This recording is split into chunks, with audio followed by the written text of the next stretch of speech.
sering direndahkan dan diperlakukan seperti pembantu oleh menantunya. Ibu Lasmi nekat lakukan hal keji ini. Seperti apa kisah lengkapnya? Tonton videonya sampai selesai. Selamat datang di channel Teman Tidur. Di channel ini seperti biasa saya akan kembali lagi dengan membawakan sebuah kisah misteri yang tentunya semoga saja dapat menemani aktivitas kalian semua. Yuk, daripada kita lama-lama, langsung saja kita masuk ke dalam ceritanya. Jam 5 pagi, Ibu Lasmi sudah bangun. Kakinya yang sudah tak sekuat dulu perlahan melangkah ke depan rumah, menyapu teras yang penuh daun kering. Rumah anaknya cukup besar, 2 lantai, ada garasi, dan taman kecil. Tapi Ibu Lasmi lebih sering duduk di bangku dapur daripada menikmati rumah itu. Pernah satu kali dia duduk di ruang tamu nonton TV, baru 5 menit, Sari menantunya langsung nyeletuk. "Bu, lebih enak kalau ibu nonton di dapur aja. Nanti kalau ada tamu, kan gak enak dilihat orang tua duduk ngelamun di sini." Sejak itu, Ibu Lasmi gak pernah berani lagi duduk di sofa empuk itu. Hari ini, setelah nyapu, dia masuk ke dapur, nyalain kompor, dan mulai bikin air panas. Belum 5 menit, suara Sari terdengar dari lantai 2. "Bu, kopi saya mana?" "Susri, jangan banyak." "Ya, ibu tahu kan saya nggak suka kental." Ibu Lasmi buru-buru nyiapin kopi. Diseduh pakai gelas khusus yang katanya harus steril, nggak boleh dipakai yang lain. Sari turun dengan daster tidur mahal. Rambutnya masih acak-acakan. Begitu lihat dapur, langsung komentar. "Minyak goreng ini kok masih dipakai, Bu? Udah 2 kali. Kan kalau bisa sekali pakai aja. Saya nggak suka bau bekas." Ibu Lasmi cuma angguk-engguk. Begitu kopi jadi, Sari minum seteguk, lalu letakkan gelas dengan bunyi keras. "Kebanyakan susunya, Bu. Aduh, ibu tuh dari dulu susah banget dibilangin." Sambil bersungut-sungut, Sari jalan ke ruang makan. Di sana sudah ada suaminya. Denny, anak Ibu Lasmi yang lagi buka laptop. "Mas, aku udah bilang kan, ibu tuh susah dibilangin. Mas sendiri yang nyuruh ibu tinggal di sini. Tapi sekarang malah aku yang ribet ngurus semuanya." Dani nggak jawab. Matanya tetap ke layar laptop. Ibu Lasmi hanya dengar dari dapur. Setelah sarapan, Sari keluar rumah buat arisan. Sebelum pergi, dia sempat bilang ke Ibu Lasmi, "Nanti siang, rumah harus udah disapu dan dipel semua ya, Bu. Dan tolong, bajunya Dio disetrika. Yang warna biru jangan sampai gosong lagi kayak kemarin." Begitu pintu ditutup, Ibu Lasmi duduk di bangku kayu dekat jendela dapur. Tangannya gemetar sedikit. Ia ambil sapu lagi dan lanjut bersih-bersih. Sudah 2 bulan dia tinggal di rumah itu. Dulu, waktu rumahnya di kampung masih ada, dia hidup tenang, walau sederhana. Tapi sejak tanah dijual karena butuh biaya berobat, Dani mengajaknya ke kota. Awalnya, Ibu Lasmi kira ini akan jadi awal yang baru. Tapi ternyata, dia cuma jadi orang yang dibutuhkan saat ada kerjaan rumah. Semua urusan, dari masak, nyapu, nyuci sampai jagain cucu, dia yang kerjakan. Tapi kalau ada acara keluarga, dia cuma duduk di dapur atau di kamar sempit belakang. Pernah suatu malam, ada acara makan malam bareng besan. Bu Ratna, ibu dari Sari, datang dengan dandanan mencolok. Dia duduk di ruang makan sambil ketawa-ketawa dengan keluarga.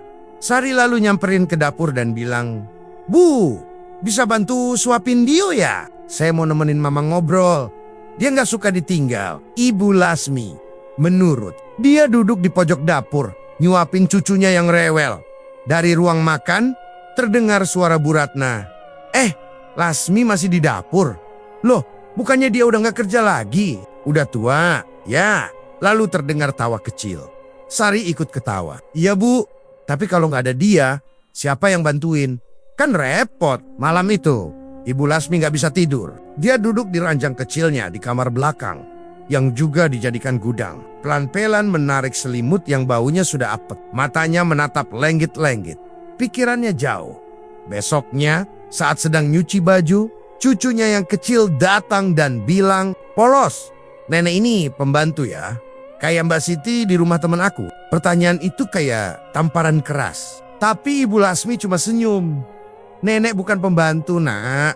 Nenek cuma bantu-bantu aja." Siang itu juga, tetangga sebelah rumah lewat depan pagar. Ibu Lasmi sapa ramah. Tapi ibu-ibu itu hanya mengangguk sekilas. Mungkin mengira dia art di rumah besar itu.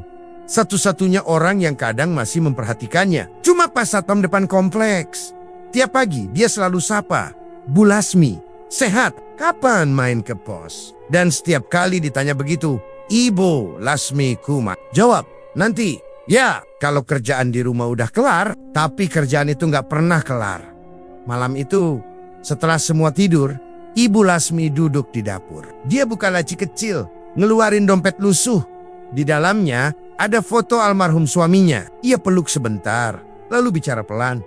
"Mas, aku capek. Aku tahu salahku di mana. Sampai diperlakukan kayak gini. Aku bukan orang kaya. Tapi harga diri aku masih ada." Matanya berkaca-kaca. Tapi dia hapus sendiri air matanya. Dia tahu besok pagi semua akan dimulai lagi. Dari pagi rumah sudah ramai. Balon warna-warni digantung di pagar. Lagu anak-anak diputar keras dari speaker. Hari ini ulang tahun cucu pertama Ibu Lasmi, Dio. Yang keempat, Sari sibuk mengatur kue. Denny bolak-balik ambil kursi sewaan.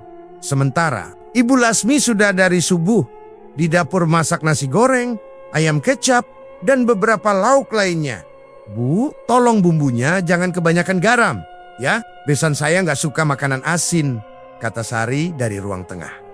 Ibu Lasmi cuma angguk. Dia bolak-balik cicipin masakan, khawatir salah rasa. Setelah semua matang, ia susun rapi di meja saji.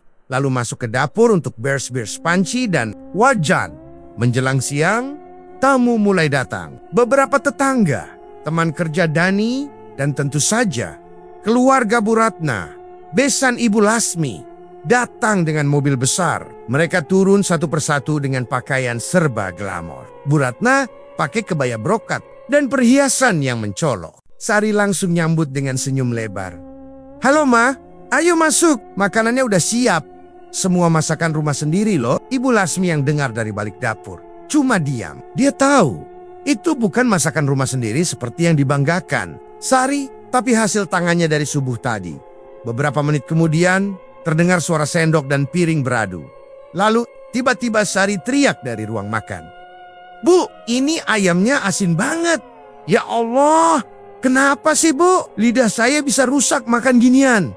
Suara itu keras dan terdengar sampai dapur. Semua tamu langsung menoleh. Belum sempat Ibu Lasmi keluar menjelaskan. Suara tawa Bu Ratna menyusul. "Ya, biasa. Orang kampung. Lidahnya beda sama kita-kita. Masuknya asal-asalan juga udah terbiasa ya." Tawa kecil dari beberapa tamu lainnya ikut menyambung. Suasana jadi nggak enak. Tapi tak satu pun dari mereka minta maaf. Ibu Lasmi menunduk. Tangan tuanya gemetar. Piring yang baru saja dicuci kembali ia letakkan. Ia balik badan, duduk di bangku kecil dekat tempat gas. Tangannya digenggam arah torat. Tak lama, Sari masuk dapur sambil bisik. "Bu, Ibu diem aja ya di belakang. Gak usah ikut keluar. Nanti saya bilang ke tamu. Ibu lagi tidur atau nggak enak badan. Malu juga kalau mereka lihat ibu masih belepotan." Minyak, Ginny. Tanpa menunggu jawaban, Sari keluar lagi. Ibu Lasmi tetap di tempat. Dari balik pintu dapur yang sedikit terbuka, dia bisa lihat Bu Ratna duduk di tengah ruangan, dikelilingi tamu. Mulutnya terus bicara. "Saya udah bilang dari dulu, anak saya jangan tinggal serumah sama mertuanya. Jadi beban aja. Untung anak saya sabar. Coba orang lain, pasti udah usir sejak awal. Tak ada yang membela." Dani cuma sibuk melayani tamu, seolah tak dengar ucapan ibunya dihina. Sari tertawa-tawa ikut bergabung. Malam itu, acara ulang tahun. Dio memang berjalan meriah, tapi tidak untuk Ibu Lasmi. Setelah semua tamu pulang dan rumah sepi, Ibu Lasmi masuk ke kamar belakang. Lampu tidak dinyalakan. Ia duduk di pojok ranjang, menggenggam bajunya sendiri sambil menahan tangis. Suaranya pelan, nyaris tak terdengar. Tapi dadanya sesak.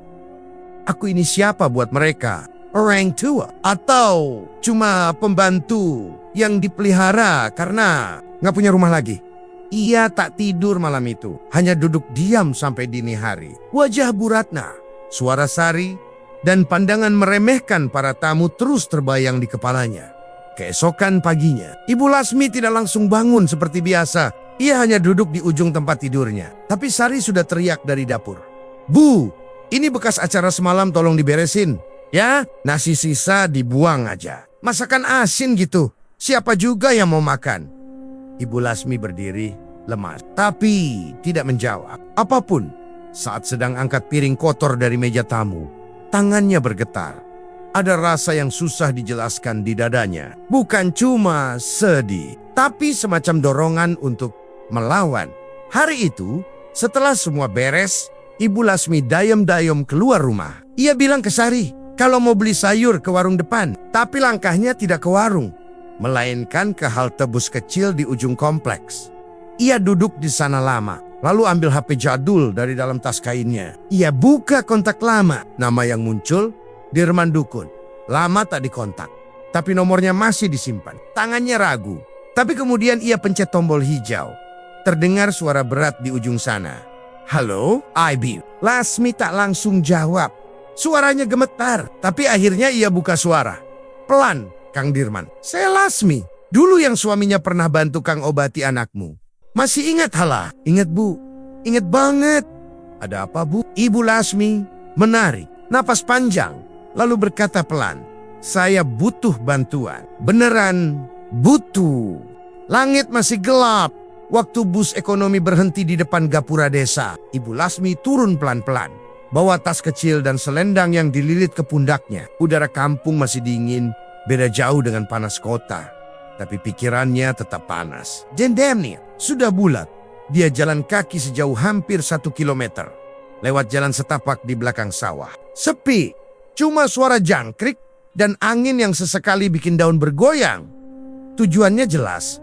Rumah Kang Dirman, gubuk reyot di dekat hutan kecil, jauh dari pemukiman. Orang-orang kampung bilang Kang Dirman dulu sempat berhenti jadi dukun. Tapi siapa pun yang datang ke sana pasti keluar dengan hasil entah baik, entah buruk. Sampai di depan rumah, Ibu Lasmi ketuk pintu 3 kali. Dari dalam terdengar suara batuk, lalu langkah kaki. Pintu dibuka perlahan. Muncul wajah Kang Dirman. Kini sudah lebih kurus dan rambutnya makin putih. Bu Lasmi, gumamnya kaget. Saya butuh bantuanmu, Kang. Kali ini beneran, bukan main-main. Jawabnya tegas. Kang Dirman diam sebentar, lalu buka pintu lebar-lebar. Masuk Bu, duduk dulu. Di dalam rumah cuma ada tikar usang dan rak kecil berisi botol-botol kaca. Bau menyan masih tercium tipis. Setelah duduk, Ibu Lasmi buka tas dan keluarkan 1 bungkus plastik kecil. Ini rambut dia. Saya ambil dari sisirnya waktu bersih-bersih. Namanya Sari, menantu saya. Kang Dirman angguk pelan. Kenapa ibu sampai segitunya? Ibu Lasmi tak langsung jawab. Matanya kosong sebentar. Lalu ia bilang, saya capek dihina. Saya bukan barang, bukan peliharaan. Dan saya nggak akan mati sebelum harga diri saya dibayar. Kang Dirman termenung. Tapi akhirnya dia berdiri dan buka laci kecil. Dari sana, dia ambil kertas lusuh dan membaca beberapa kalimat yang terdengar seperti doa kuno. Kalau ibu serius, kita harus ambil pusaka dulu. Dulu almarhum suami ibu pernah kubantu obati anak kecil. Ibu ingat kan? Waktu itu, ibu kasih saya keris kecil peninggalan bapakmu. Keris itu saya kubur di bawah pohon asem belakang rumah. Sekarang waktunya diambil. Lagi, mereka keluar rumah, bawa cangkul kecil dan lampu minyak. Di belakang rumah memang ada pohon asem tua. Akarnya sudah mencuat ke permukaan. Kang Dirman tunjuk 1 titik di bawah akar yang bengkok. Di sini dia mulai menggali. Budau, hampir 20 menit sampai cangkulnya kena benda keras. Ia ambil kain pembungkus, warnanya sudah pudar. Di dalamnya ada keris kecil berkarat, berbalut rambut manusia dan benang merah. Masih utuh, gumam Kang Dirman. Setelah itu, mereka masuk lagi ke dalam rumah. Kang Dirman taruh keris itu di atas kain putih di tengah ruangan, lalu ambil kotak kayu dari balik lemari. Isinya segenggam tanah kuburan dan sebotol air mayat yang sudah disegel rapat. Kita tinggal 1 langkah lagi, katanya. Ibu Lasmi keluarkan rambut Sari dan potongan kecil baju yang pernah dia pakai. Semuanya ditaruh di sebelah keris. Kang Dirman mulai baca mantra. Suaranya pelan, lalu makin keras. Rumah itu jadi panas. Ibu Lasmi merasa keringat mengalir di pelipisnya. Di luar, Suara angin tiba-tiba kencang, lampu minyak goyah. Lalu Kang Dirman berdiri, ambil boneka kecil dari jerami, dan mulai lilitkan rambut Sari di leher boneka itu. Ia oleskan air mayat ke kepala boneka, lalu tanamkan ujung keris ke bagian perutnya. Ini bukan buat mati, katanya, tapi buat rasa sakit, rasa malu. Sama kayak yang ibu rasa. Ibu Lasmi angguk pelan, matanya tajam, fokus. Besok malam ibu harus kirim makanan ke rumah. Tapi pastikan makanan itu dibawa masuk ke dalam rumah, bukan ditinggal di luar. Di antara makanan itu, ibu selipkan benang merah yang saya berikan ini. Ia kasih satu gulungan kecil benang merah yang sudah direndam dalam air ritual.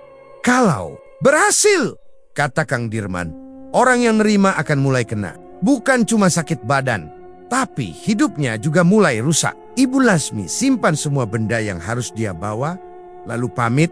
Perjalanan pulang ke kota dia tempuh malam itu juga. Sampai di rumah anaknya jam 2 pagi, tak seorang pun menyadari kepergiannya. Rumah gelap, Dani sudah tidur, Sari pun entah di mana. Besok paginya, Ibu Lasmi pura-pura biasa saja. Dia masak seperti biasa, tapi kali ini dia buat opor ayam, menu favorit Sari ayam diem. Dia masukkan sehelai benang merah ke dalam bungkusan daun pisang kecil di bawah nasi. Sari sarapan sambil main HP. Ayam nih lumayan, akhirnya bisa masak juga, katanya sambil tertawa. Ibu Lasmi senyum kecil, tapi tidak menjawab. Dalam hati, dia berkata, "Selamat makan nak, semoga kenyang dan semoga kamu tahu rasanya digigit dari dalam." Jam 2 dini hari, Bu Ratna terbangun karena merasa dingin. AC kamarnya memang hidup, tapi malam itu udara terasa lain. Dinginnya bukan dari mesin, tapi seperti merambat dari lantai. Ia duduk pelan-pelan, mengusap lengannya yang merinding. Saat matanya melihat ke lantai, jantungnya langsung berdetak kencang. Ada jejak kaki basah, kecil dan telanjang dari arah jendela menuju ke tempat tidurnya. Padahal semua pintu dikunci dan rumah itu cuma ditinggali sendiri malam itu. Sari dan Dani sedang nginap di rumah teman dekat mereka. Cucu belum dibawa pulang. Bu Ratna berdiri perlahan, mengikuti jejak itu, tapi tak ada siapa-siapa, tidak ada suara, tidak ada angin, hanya jejak kaki yang lama-lama mengering sendiri. Paginya, dia cerita ke Sari, tapi Sari cuma nyengir. Mama tuh kebanyakan nonton acara horor. Paling juga kecoa lewat. Tapi kejadian aneh nggak berhenti di situ. Besoknya, ayam jago peliharaan Bu Ratna ditemukan mati di kandang. Posisi tubuhnya aneh, lehernya patah, tapi tidak ada bekas luka dan matanya terbuka seperti melihat sesuatu sebelum mati. Ayamnya kayak habis kaget ngelihat setan, kata Pak Suro, tukang kebun yang biasa bantu Bu Ratna seminggu sekali. 1 hari setelah itu, air di bak kamar mandi berubah keruh, tapi bukan kotor biasa, melainkan warna kecoklatan seperti darah yang sudah kering. Bu Ratna kira pipa bocor atau ada karat, tapi waktu dipanggil tukang ledeng, dia malah bingung. Bu, air dari sumber bersih kok, gak ada yang aneh, katanya sambil nunjuk keran utama. Setiap malam, rumah terasa makin berat. Lampu sering kedap-kedip sendiri, bahkan 1 kali televisi menyala sendiri jam 3 pagi. Bu Ratna makin gak tenang. Ia mulai tidur pakai lampu nyala. Puncaknya terjadi 3 hari kemudian. Sari sedang di rumah ibunya, menjemput beberapa baju yang tertinggal. Saat masuk ke ruang tamu, ia lihat bingkai. Foto keluarga yang dipajang di dinding sudah hangus sebagian. Anehnya, hanya bagian wajah Ibu Lasmi yang terbakar. Sisanya utuh. Sari teriak, "Ma, ini kenapa sih foto bisa kebakar gini?" Bu Ratna datang tergopoh-gopoh. Dia pegang bingkai itu dan coba mencium sisa baunya. Gak ada bau gosong, tapi ini jelas bekas api. Mereka duduk di sofa, bingung. Masak ia kebakar sendiri? Gak mungkin juga ada lilin, gumam Sari. Bu Ratna diam lama, lalu buka suara, "Sar, kamu inget gak kejadian 2 hari lalu? Yang mama cerita soal jejak kaki." "Masa?" Sari angguk. Meski awalnya dianggap itu hal biasa, Mama mulai takut. "Ini bukan cuma kebetulan," lanjut Bu Ratna. "Apa jangan-jangan ada yang ganggu? Atau ada yang gak suka sama kita?" Sari menatap ibunya serius. Lalu pelan-pelan bilang, Jangan-jangan tetangga sebelah ya? Yang dulu sempat ribut soal suara musik kita, dia kan suka bilang hal-hal aneh. Pernah juga ngomongin santet segala. Bu Ratna langsung mengangguk cepat. Iya, Mama juga curiga ke dia. Apalagi anaknya tuh pernah bilang kalau ibunya bisa jaga diri pakai cara kuno. Mereka datang ke rumah tetangga itu, pura-pura ngobrol soal kucing hilang. Tapi sebenarnya mereka mau lihat-lihat. Siapa tahu ada tanda-tanda mencurigakan. Sayangnya, tak ada yang aneh. Tetangganya ramah, bahkan ngasih gorengan. Malamnya, Sari cerita semua ke Dani. Tapi Dani cuma geleng kepala. Kamu mikirnya kejauhan. Foto bisa aja rusak sendiri. Lagian, ayam mati, air keruh. It's about. Jangan langsung nuduh orang, katanya sambil main HP. Tapi begitu Dani sendirian di kamar mandi, dia juga mulai ngerasa aneh. Ada suara air netes dari atas. Padahal atapnya baru diganti. Saat dia tengok ke atas, tak ada apa-apa. Tapi waktu lihat ke cermin, bayangan belakangnya tampak ada sosok tinggi berdiri diam. Dia langsung balik badan, kosong. Esok paginya, Dani jadi pendiam. Sari tanya berkali-kali. Tapi dia cuma bilang, capek, kurang tidur. Bu Ratna makin sering mimpi buruk. Dia mimpi jalan di tengah kuburan. Lalu dipanggil suara perempuan yang familiar tapi penuh amarah. Saat dia menoleh, perempuan itu berdiri di balik pohon dengan rambut panjang dan wajah pucat. Tapi suara itu persis suara Ibu Lasmi. Besoknya, dia bangun dengan leher kaku dan suara serak. Di kaca, ada bekas merah seperti dicekik. Tapi meski semua kejadian makin jelas, mereka masih belum curiga ke Ibu Lasmi. Bagi mereka, Ibu Lasmi cuma ibu tua, lugu yang gak bisa ngelawan siapa-siapa. Sari justru makin yakin kalau ini ulah tetangga atau mantan Art yang pernah dipecat. Ia bahkan sempat bawa garam dan daun kelor untuk ditabur di sudut rumah. Tapi tak ada yang berubah. Malam-malam, suara langkah kaki tanpa wujud masih terdengar. Aroma anyir kadang muncul dari bawah lemari. Bahkan beberapa baju Sari yang digantung di lemari mendadak basah seperti habis dicelup ke air. Semua mulai kacau, tapi mereka belum sadar bahwa semua itu datang bukan dari luar rumah, tapi dari seseorang yang dulu mereka hina, yang kini diam-diam menyimpan dendam paling dalam. Pagi itu rumah mendadak panik. Teriakan Dani dari kamar mandi bikin Ibu Lasmi dan Bu Ratna yang lagi di dapur langsung lari ke atas. Sari jatuh, cepet bantuin. Sari tergeletak di lantai kamar mandi, setengah badan masih basah. Matanya terbuka, tapi tak bisa bicara. Tangannya kaku, lidahnya seperti tersangkut. Suaranya cuma keluar seperti orang cegukan, dan itu pun pelan sekali. Dani langsung bawa ke rumah sakit. Di UGD, dokter bilang kemungkinan saraf kejepit karena jatuh. Tapi begitu dicek lebih lanjut, hasilnya malah bikin bingung. Tak ada tulang patah, tak ada otot robek, semua normal. Tapi kenapa badannya kaku begini, Dok? Tanya Dani gelisah. Dokter cuma geleng. Kami butuh observasi lebih lanjut. Tapi dari hasil awal, ini bukan murni medis. Sari dirawat di ruang perawatan. Tubuhnya masih seperti patung. Bisa melihat, tapi tidak bisa bicara atau bergerak. Cuma air matanya saja yang sesekali keluar. Ibu Lasmi jaga diam-diam di bangku sudut. Ia perhatikan anak menantunya satu-satu. Dani mondar-mandir.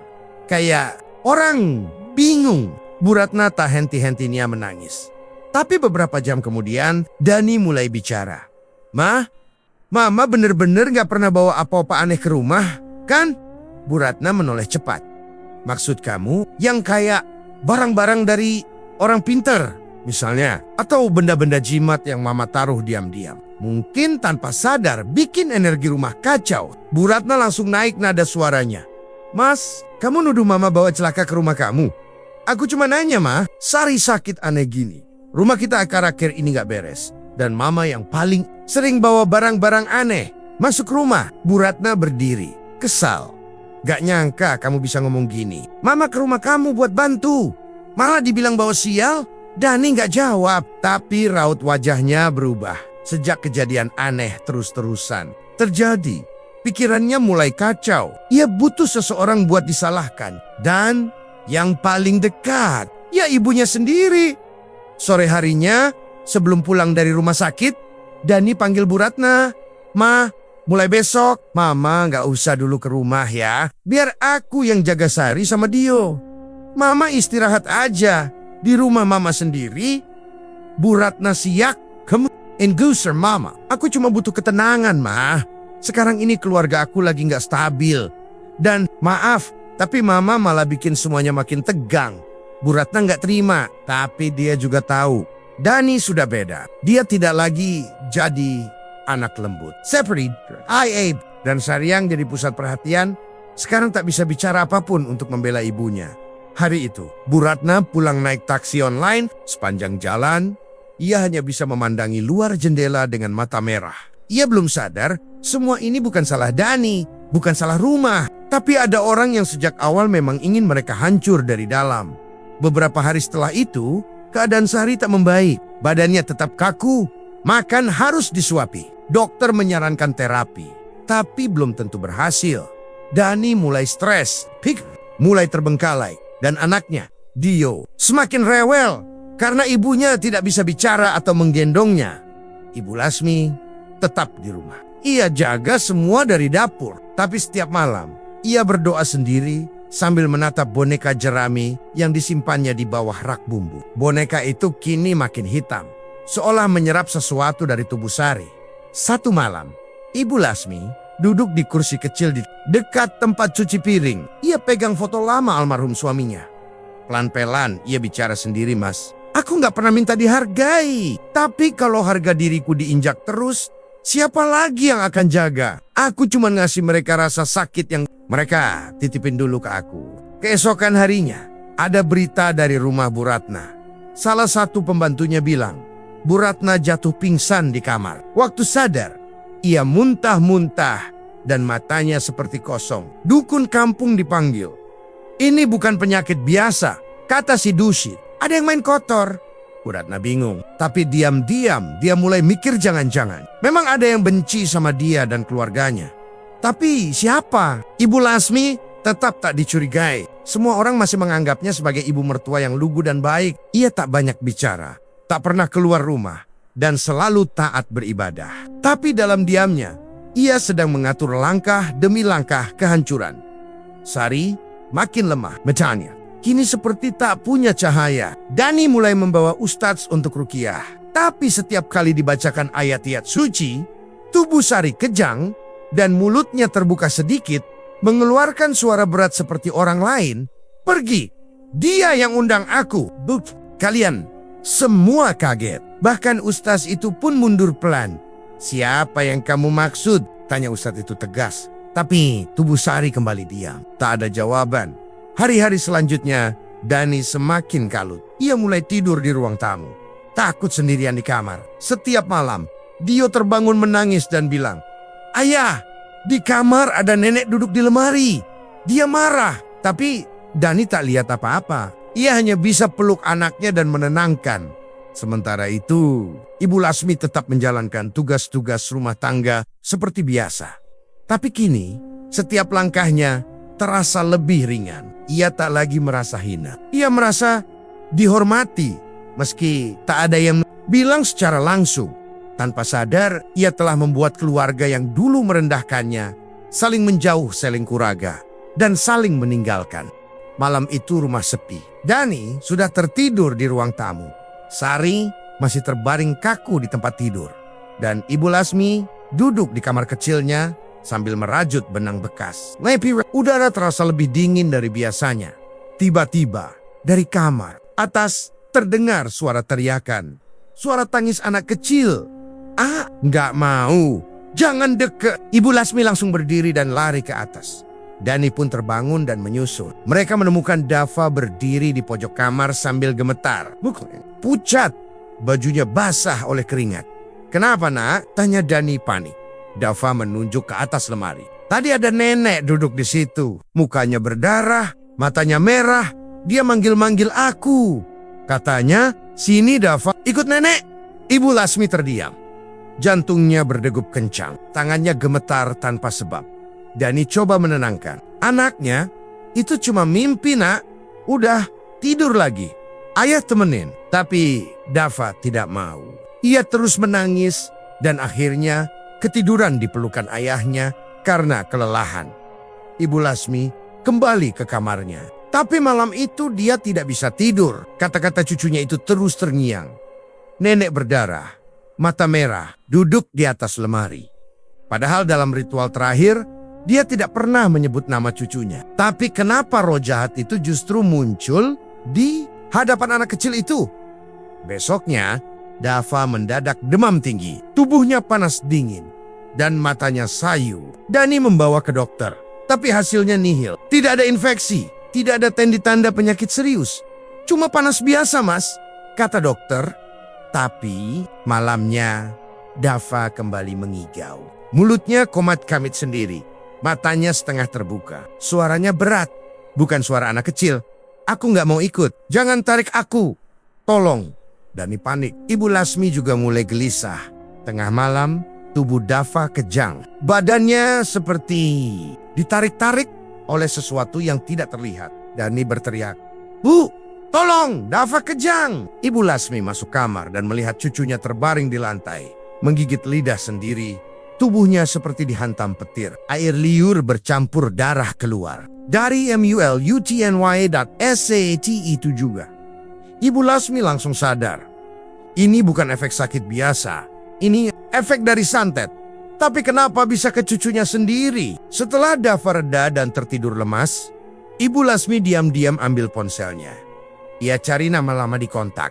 Kang Dirman, telepon tersambung. Di ujung sana, suara berat menjawab. Halo, Kang. Ini saya, Lasmi. Ada yang salah. Santetnya kayaknya melenceng. Melenceng gimana itu anak? Cucu saya dia yang kena. Padahal saya nggak niat nyentuh dia. Dia nggak salah apa-apa. Kang Dirman diam sejenak. Lalu berkata pelan. Saya udah bilang dari awal, Bu. Kalau niat santet didasari amarah dan dendam, arah kekuatannya bisa kacau. Kadang nggak nurut perintah. Apalagi kalau dipaksakan terus. Ibu Lasmi terduduk di lantai kamarnya. Terus sekarang gimana, Kang? Saya harus apain? Kita harus netralin energinya dulu. Kalau enggak, roh itu bisa balik. Nyerang siapapun yang punya darah sama. Cucu ibu, anak ibu, bahkan ibu sendiri. Malam itu juga, Ibu Lasmi naik motor pinjaman ke pinggiran kota tempat Kang Dirman tinggal. Mereka melakukan ritual netralisir. Lilin hitam dinyalakan. Boneka jerami dibakar. Dan sesajen dibuang ke sungai. Tapi sebelum proses selesai, api lilin tiba-tiba padam sendiri. Kang Dirman berdiri. Wajahnya tegang. Bu, ini udah parah. Rohnya nggak mau pergi. Dia udah makan. Dia suka rasa sakit itu. Kalau kita coba usir paksa, dia bisa balas. Ibu Lasmi gemetar. Jadi saya harus biarin dia. Bukan begitu. Tapi ibu harus siap bayar harga. Kalau mau dia pergi, harus ada tumbal, nyawa. Atau sesuatu yang lebih berharga dari nyawa. Ibu Lasmi pulang dengan kepala kacau. Begitu masuk rumah, ia lihat Dani duduk di tangga, wajahnya kusut. Bu, Dava nggak bangun-bangun. Kayaknya harus kita bawa ke rumah sakit besar. Udah, istirahat dulu, Nak. Biar ibu yang jagain. Malam itu, Ibu Lasmi duduk di samping cucunya yang pucat. Ia pegang tangan kecil Dava dan menangis pelan. Aku nggak niat nyakitin kamu, Nak. Nenek cuma mau balas orang-orang yang nyakitin. Nenek, tapi ternyata kamu yang kena. Air matanya jatuh satu-satu. Untuk pertama kalinya sejak santet dikirim, Ibu Lasmi merasa benar-benar takut. Bukan takut ketahuan, tapi takut kehilangan. Dava mulai menggigil pelan. Mulutnya bergerak lagi. Seperti mau ngomong, tapi kali ini dari mulutnya keluar suara pelan, bukan suara Dava. Tapi suara perempuan tua yang serak dan marah. Kamu janji bantu aku. Jangan kabur sekarang. Ibu Lasmi menjerit dan langsung peluk cucunya. Udah, cukup. Hentikan ini. Tapi tidak ada yang menjawab. Hanya keheningan dan napas Dava yang makin lemah. Pagi-pagi buta, Ibu Lasmi kembali datang ke rumah Kang Dirman. Wajahnya pucat, rambutnya acak-acakan, dan matanya sembab. Tas kainnya dia peluk erat. Seperti orang ketakutan yang lari dari kebakaran, dia ketuk pintu 3 kali. Tak lama, pintu terbuka. Sedikit, Dari celahnya muncul wajah Kang Dirman. Tapi kali ini berbeda. Sorot matanya tegang, mulutnya tidak menyunggingkan senyum seperti biasanya. Maaf Bu, saya nggak bisa bantu lagi. Ibu Lasmi nekan pintu pelan. Kang, saya mohon, ini udah kelewatan. Dava makin parah dan saya mimpi buruk tiap malam. Kang Dirman menggeleng cepat, lalu buka pintu sedikit lebar untuk bicara. Tapi tangannya tetap pegang gagang pintu. Bu Lasmi, ini bukan soal kamu dan keluarga kamu aja lagi. Pusaka yang kita bangkitin waktu itu ternyata nyimpen energi yang udah lama terkubur. Saya pikir masih bisa saya kontrol, ternyata enggak. Ibu Lasmi makin panik. Kang, tolonglah, saya tahu harus kemana. Setiap malam saya dengar suara bayi nangis di kamar. Padahal gak ada siapa-siapa. Ada tangan berdarah keluar dari bawah kasur. Saya nggak bisa tidur. Kang Dirman tarik napas panjang, lalu berkata pelan tapi tegas. Pusaka, sekarang udah bangkit sendiri. Waktu saya bakar boneka jerami malam itu, seharusnya itu jadi akhir. Tapi ternyata dia nggak mau dibakar. Dia nggak nerima. Dia haus. Ibu Lasmi terdiam, tangan gemetar. Jadi sekarang saya harus ngapain? Kang Dirman menatap matanya. Gak ada yang bisa kamu lakuin, Bu. Ini udah masuk wilayah mereka. Dunia roh, kita manusia biasa. Nggak bisa atur lagi. Kita udah buka pintu dan mereka nggak mau ditutup lagi. Pintu langsung ditutup rapat. Kunci diputar dari dalam. Klik, Ibu Lasmi terpaku. Badannya lemas, langkahnya pelan saat pergi dari rumah itu. Jalan kaki menyusuri pinggir hutan kecil. Sesekali menoleh ke belakang. Seolah-olah ada yang ngikutin. Sesampainya di rumah, keadaan tidak lebih baik.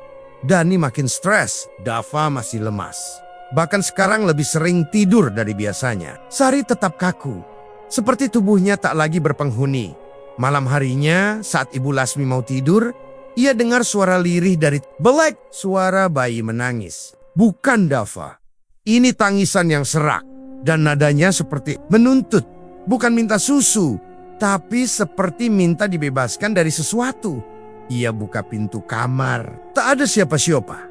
Saat menoleh ke ranjang, ia lihat kain spray basah, tapi bukan air. Warning jet. Marriage. Saat ia tarik ujungnya, sesuatu mencengkeram tangannya dari bawah kasur. Tangan kasar, penuh luka, berdarah, kuku panjang dan kotor. Ibu Lasmi teriak dan langsung mundur. Tangan itu hilang secepat munculnya.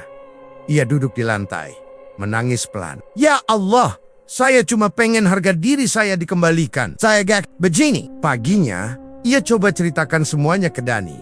Tapi Dani yang sudah pusing dengan kondisi Sari dan Dava hanya menatap kosong. Bu, kalau ibu mau bantu aja rawat rumah ini. Jangan nambah cerita-cerita aneh. Saya nggak kuat, katanya sambil tutup pintu kamar. Ibu Lasmi kembali ke dapur. Ia buka lemari kecil tempat dia sembunyikan sisa-sisa ritual. Tapi semua benda itu kini berubah. Boneka jerami sudah membusuk dan dipenuhi belatung. Botol air mayat pecah sendiri. Bahkan keris kecil yang dulu ia simpan di belakang rak kini hilang. Entah kemana sejak malam itu. Mimpi buruk makin menjadi. Dalam mimpinya, Ibu Lasmi selalu berada di tengah sawah mati. Sendirian. Di sekelilingnya muncul wajah-wajah orang yang pernah dia benci. Tapi yang paling sering muncul adalah wajah Sari, wajah Bu Ratna, dan belakangan wajah Dava. Mereka tidak bicara, hanya memandang tajam seolah menuntut sesuatu. Keesokan harinya, Ibu Lasmi bangun dengan tubuh pegal dan luka-luka kecil di tangannya, bekas seperti cakaran. Dan pagi itu, kabar buruk datang. Bu Ratna masuk rumah sakit karena muntah darah. Dani hanya bisa terduduk di tangga. Tak tahu harus berbuat apa. Dava masih lemah. Dan Sari belum juga ada tanda-tanda membaik. Dalam hati kecilnya, Ibu Lasmi tahu ini semua tanggung jawabnya. Dia sudah salah langkah. Dan kini, dukun pun sudah lepas tangan. Malamnya, ia kembali duduk di ruang tengah, sendiri. Rumah itu terasa asing. Meski ia tinggal di sana tiap hari, angin sepoi-sepoi yang masuk dari celah jendela tak membawa kesejukan. Justru membawa bau amis yang pelen-pelen makin kuat. Lampu berkedip, TV menyala sendiri. Di layar hanya ada gambar hitam putih. Tapi dari speaker, Keluar suara perempuan pelan, tapi menusuk bayar dengan sesuatu. Atau kehilangan semuanya. Ibu Lasmi berdiri, goyah, lalu lari ke kamar mandi. Ia basuh wajahnya berulang kali. Namun saat menatap cermin, ia terdiam bayangannya. Sendiri tidak mengikuti gerakannya. Saat ia menunduk, bayangan itu tetap menatap ke depan. Dan dari bawah cermin, perlahan muncul tangan berdarah lain. Menarik-narik sisi cermin seperti mau keluar. Ibu Lasmi menjerit dan jatuh terduduk. Hari itu, ia sadar. Tidak ada yang bisa bantu lagi. Tidak dukun, tidak doa-doa seadanya. Ia sendirian dan waktunya hampir habis. Langit pagi masih gelap. Ketika warga kampung lihat sosok perempuan tua duduk di antara makam tua. Mukanya tertunduk, pakai kerudung lusuh dan jaket tipis yang kebesaran. Di pangkuannya ada bungkusan kain putih, seperti bawaan orang ziarah. Tapi isinya bukan bunga. Beberapa warga cuma lihat dari jauh, tak berani mendekat. "Ibu Lasmi ya?" bisik seorang bapak. Kayaknya itu dia. Sendirian banget. Ibu Lasmi duduk diam cukup lama. Tangan tuanya gemetaran saat membuka kain putih itu. Di dalamnya ada boneka tanah liat yang sudah retak, potongan rambut kering yang dia kumpulkan dari sisir sari, dan botol kecil berisi air kecoklatan sisa air mayat yang dulu dia bawa dari rumah duka. Di depannya ada gundukan kecil tempat. Ia dan Kang Dirman dulu pernah mengubur pusaka warisan dari almarhum suaminya. Pusaka yang seharusnya terkunci rapat, tapi malah dia buka demi dendam. Pelan-pelan, dengan tangan telanjang, Ibu Lasmi mulai menggali. Tanah masih lembab meski tak hujan semalam. Cangkul kecil dia ayunkan pelan, kadang berhenti karena napasnya sesak. Sekitar setengah jam kemudian, ia temukan bungkusan kain hitam yang mulai lapuk. Di dalamnya, keris tua dan sisa boneka pertama yang dipakai buat kirim santet. Aroma anyir langsung menyembur begitu kain dibuka. "Maaf mas, saya udah salah," bisiknya sambil mencium keris itu sekali. Di samping makam tua itu, dia rakit api dari ranting-ranting kering. Ditaruhnya semua barang ke atas bara yang dia sulut dengan korek kayu. Begitu api menyala, asap hitam membumbung tinggi. Tangannya gemetar saat ia mulai baca doa-doa yang pernah diajarkan almarhum suaminya dulu. Bukan mantra, tapi doa biasa. Dari hati sambil menangis. "Ya Allah, kalau bisa ambil saya aja. Tapi jangan anak cucu saya. Jangan mereka." Tapi saat api makin besar, suara-suara dari dalam kuburan mulai muncul. Bukan suara manusia, seperti bisikan yang tumpang tindih, kadang lirih, kadang marah. Udara di sekitar makam berubah dingin. Daun-daun pohon bergoyang sendiri. Padahal angin tak terasa. Ibu Lasmi mencoba tetap duduk. Tapi tubuhnya mulai lemas. Telinganya berdenging. Dan bau sangit dari api itu berubah jadi bau amis darah. Setelah api padam, ia hanya bisa terduduk, menatap tanah gosong di depannya. Tapi perasaannya tak lebih baik. Tak ada kelegaan. Saat ia pulang ke rumah anaknya, suasana masih sama. Dava masih demam. Bahkan kini makin parah matanya, mulai kuning. Sari belum sadar. Bahkan kini dokter sudah bilang harus siap kemungkinan terburuk. Dani sudah tak banyak bicara. Ia jalani semuanya seperti robot. Memberi makan Dava, membersihkan tubuh Sari, menyapu rumah, kadang menangis sendiri di kamar mandi. Ibu Lasmi berdiri di pojok ruang tamu, menatap semua dalam diam. Dia kira dengan membakar pusaka semuanya akan kembali normal. Tapi tidak. Malamnya, suara bayi kembali terdengar. Kali ini dari arah dapur. Terdengar lebih jelas, lebih kencang, seperti berteriak minta dikeluarkan dari sesuatu. Ibu Lasmi menangis di kamarnya. Tangannya menutupi telinga, tapi suara itu tetap menembus masuk ke kepala. Besok paginya, ia tulis surat. Singkat, "Maafkan ibu. Dendam ini udah kelewat batas. Semua ini salah ibu. Kalau kalian gak bisa maafkan, ibu gak akan maksa. Tapi tolong jagain Dava. Jangan sampai dia ikut hancur karena kesalahan ini." Surat itu ia taruh di meja makan hari itu juga. Ibu Lasmi pergi. Tak bilang kemana. Cuma bawa tas kecil dan foto cucunya yang paling baru. Ia berjalan kaki ke arah terminal kecil. Di ujung kota, sampai cerita ini ditutup. Tak ada yang tahu kemana Ibu Lasmi pergi. Tapi beberapa warga pernah bilang, mereka lihat perempuan tua duduk di pinggir sungai besar, menggumam sendiri, sambil sesekali melempar bunga ke air. Dan satu hal yang paling bikin bulu kuduk merinding, setiap malam Jumat, suara bayi menangis dari rumah Dani masih terdengar. Meski kini tak ada bayi lain di sana. Dan Dava sudah dinyatakan sehat total oleh rumah sakit, tanpa penjelasan medis apapun.